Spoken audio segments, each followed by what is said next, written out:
E a verdade é uma só: torcida como a do Mengão não existe. E você percebe isso quando a torcida do seu adversário, que acabou de ser eliminado da Copa do Brasil, começa a te elogiar publicamente nas redes sociais. Meus irmãos rubro-negros, sejam muito bem-vindos a mais um vídeo do canal Dom Ian Saudações Rubro-Negras. Vou falar com vocês a respeito da chegada do Agustin Rossi, é claro. Vou falar também sobre Flamengo e Vasco, desfalque importante aí para o Vasco da Gama. Vou falar sobre outros jogadores do Flamengo que poderão ressurgir na equipe principal, além de outras informações relacionadas ao nosso clube de coração, o Clube de Regatas do Flamengo. Mas eu gostaria de pedir a você para que deixasse o like no vídeo, para que deixasse também a inscrição aqui no canal. Tem um botão escrito inscrever-se em vermelho. Você não paga absolutamente nada e você ajuda muito o meu canal, que tem sede em Florianópolis, Santa Catarina, a seguir em frente. Você me motiva muito também. Para você que não me conhece, eu sou o Dom Ian, advogado fanático pelo Flamengo, e você sinta-se à vontade também para comentar. Para mim isso é muito importante e, claro, eu vou fazer questão de responder o seu comentário.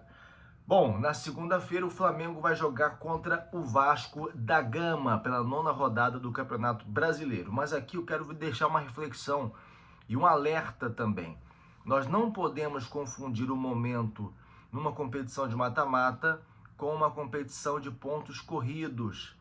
É muito importante. O Bruno Prado, lá da Jovem Pan, ele estava falando a respeito das diferenças entre as competições, porque ele diz o seguinte: às vezes a equipe ela já está eliminada há muito tempo numa competição por pontos corridos, mas você não se dá conta. Ela não tem a menor chance de chegar a lugar nenhum, seja a classificação para competições internacionais, seja pelo título. Mas como você não tem uma eliminação propriamente dita, então você não liga. Diferentemente do peso que uma eliminação em mata-mata traz para o clube que sai da competição, assim como o peso positivo que traz para a equipe que consegue ficar. Muitas vezes a equipe que ganha no mata-mata, ela está eliminada há muito tempo no campeonato por pontos corridos. E o mata-mata acaba por mascarar deficiências da equipe. Eu estou dizendo isso por quê? Porque o Corinthians eliminou o Atlético Mineiro, não é verdade? Contrariando todos os prognósticos. Então isso deu um up no trabalho do Luxemburgo, deu um up no ânimo, no moral dos jogadores do Corinthians, e ninguém esperava que na noite deste sábado fosse acontecer o que acabou de acontecer. Na partida contra o América Mineiro, na qual o Corinthians chegou embalado pela vitória na Copa do Brasil, mata-mata, o Corinthians vai lá e perde por 2-0.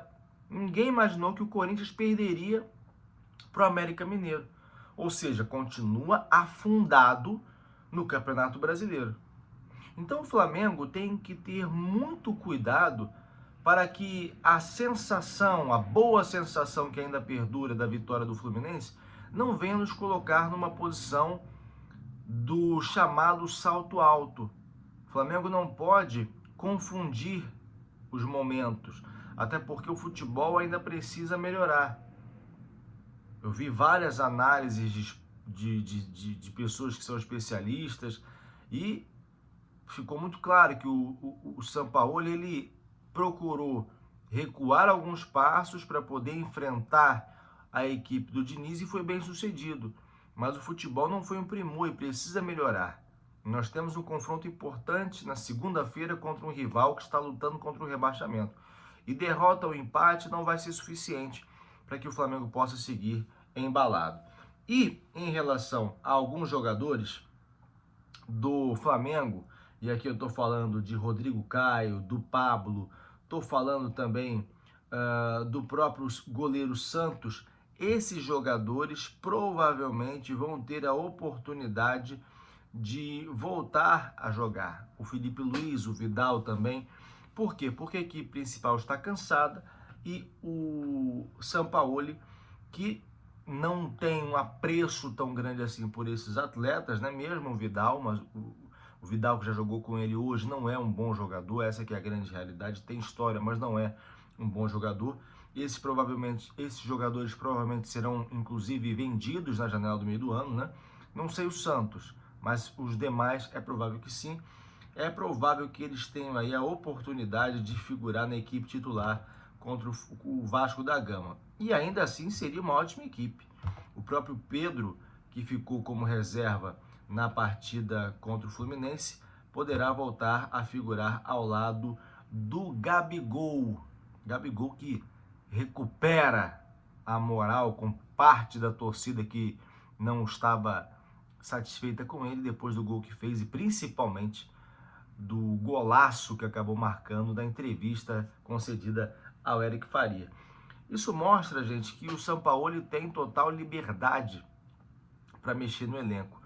Acredito que depois das últimas semanas, acredito que depois dos perrengues que internamente existiram, o elenco sai fortalecido e principalmente o Sampaoli. Eu acredito que sim, gente. E é importante que haja apenas uma autoridade no comando técnico da equipe. É preciso que ele tenha toda a liberdade do mundo. Falando sobre o Vasco da Gama, comandado pelo Barbieri, né, ex-técnico do Flamengo, o Barbieri terá aí a ausência do volante Cauã Barros, de 19 anos. Ele sentiu um desconforto hoje no treino e não estará em campo.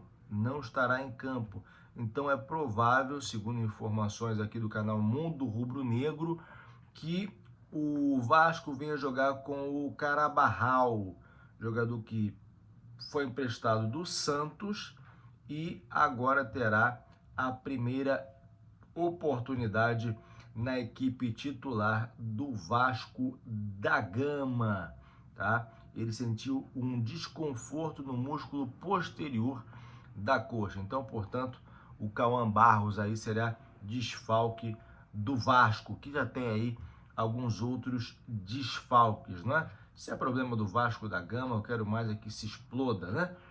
O árbitro, a arbitragem sempre é muito importante, pode não ter mais central do apito, mas infelizmente ainda se cometem muitos erros.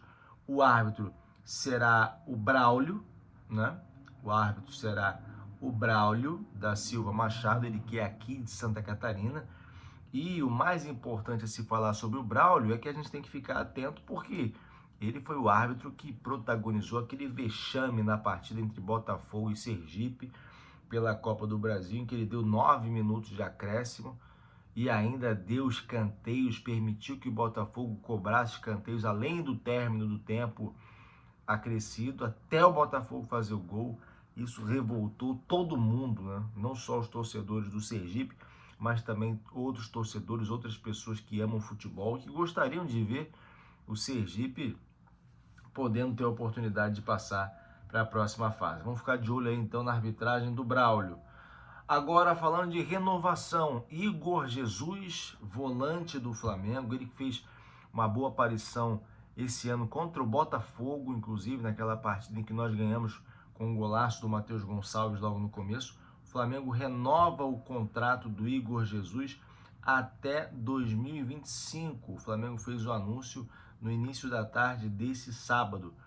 Ele que se destacou na equipe sub-17 do Goiás e chegou ao Flamengo em 2020, se tornou capitão lá da equipe sub-20.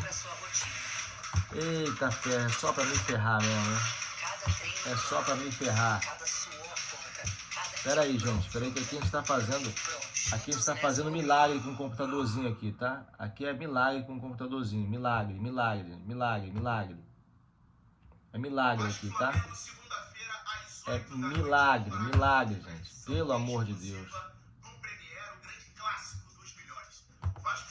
Fica aí, gente, por favor. Não sai do vídeo, não.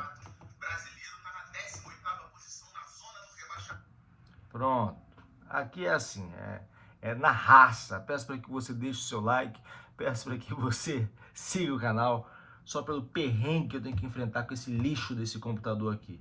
Mas é o que a gente tem, é assim que a gente vai trabalhando.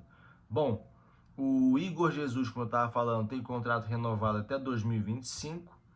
e ele se destacou no time sub-17 do Goiás, e ele chegou inclusive a ser capitão aí da equipe sub-17 do Flamengo, teve algumas oportunidades já na equipe principal, e é isso aí. Acho que o Flamengo acerta em ter essa renovação aí, né?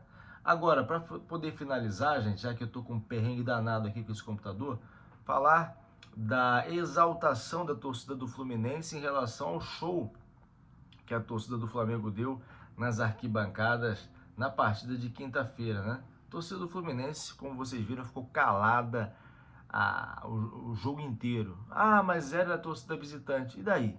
Se você pegar a primeira partida, a torcida do Flamengo também era visitante e deu um show. Muitas vezes você ouvia mais a torcida do Flamengo do que a torcida do Fluminense. E aí, teve um perfil que é o Nasce Flu, escreveu o seguinte: não adianta ficar aqui vindo falar da nossa torcida, pois os que puxam a arquibancada estão cagando para o que a gente pensa. Ontem, me desculpa, houve um amasso na arquibancada, não só pela quantidade, que seria algo normal. A torcida do Flu está morrendo e não é de agora. Ou acontece uma mudança nessa bancada urgente, ou seremos passados pelas outras do Rio de Janeiro em todos os sentidos, seja em cantos, seja em festas. Esse foi só um comentário, gente, tem mais. Teve um que falou assim: Fluminense vai atacar. Aí, ao invés de gritar Nense, eles vão e puxam. Nascido lá em Laranjeiras. Torcida do Flamengo vai e abafa. Parabéns aos envolvidos. Então, é assim, quando a torcida do adversário, seu rival, que acaba de ser eliminado, começa a reconhecer a grandeza da sua torcida, isso é um excelente sinal.